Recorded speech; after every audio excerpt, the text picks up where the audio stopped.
Sunday Sima, April 21st. We're actually going to start, instead of in methods of the Sima, we're going to start with the Daily Stoic. And I'm going to do them backwards today and see what results that produces. The Daily Stoic from Ryan Holiday and Stephen Hanselman, April 21st. Don't let your attention slide. When you let your attention slide for a bit, don't think you will get back a grip on it whenever you wish. Instead, bear in mind that because of today's mistake, everything that follows will be necessarily worse. Is it possible to be free from error?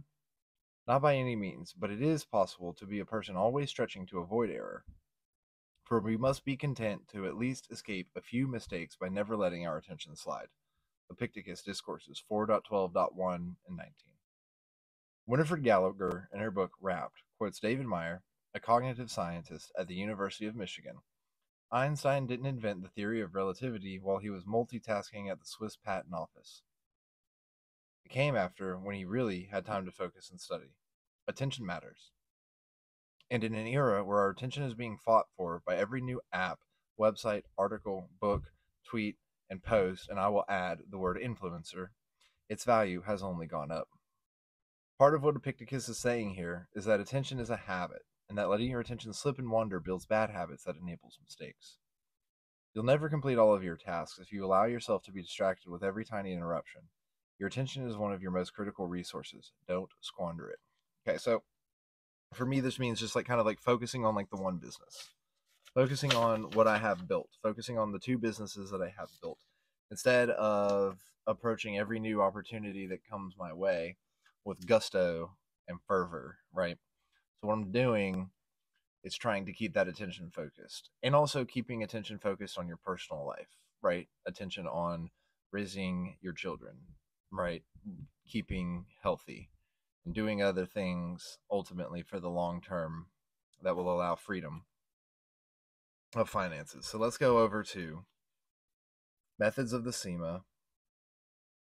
We are in chapter 3, establishing titles. So we've done verse 1, okay, which talks about establish the positions of nobility, distinguish between success and failure in every case of war, and then talking about traveling experts, clearly stating one's teachings and instructions, and on and on. Verse 2, in every case of war, make the masses robust.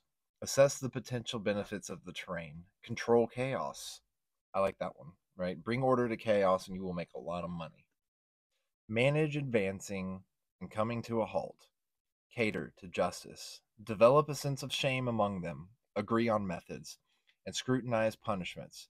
If petty crimes result in death, then so should grave crimes.